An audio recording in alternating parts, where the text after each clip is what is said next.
Today's phrase is bite the bullet. Part of speech verb. Origin: the expression comes from an old practice of soldiers biting a bullet to avoid crying out in pain during a medical procedure or punishment, meaning to accept a negative aspect of a situation in order to proceed. Second, to force yourself to do something unpleasant or difficult.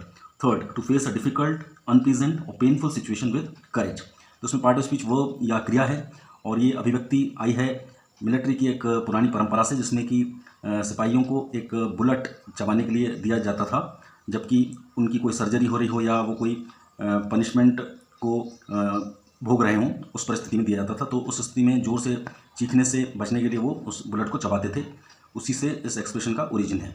इसका अर्थ होता है कि किसी परिस्थिति के नकारात्मक पहलू को इसलिए स्वीकार करना जिससे कि आगे बढ़ा जा सके, और इसका अर्थ होता है खुद पर जोर डालना कुछ ऐसा करने के लिए जो संतुष्टिदायक ना हो, जो कठिन हो।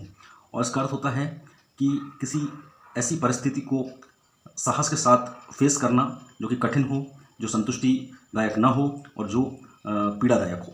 Use: he had to bite the bullet and accept the challenge. Second, despite his stage fear he had to bite the bullet and deliver the speech. Third, she has finally decided to bite the bullet and move to Mumbai. Fourth, Rohit bit the bullet and went to the dentist to get his tooth removed.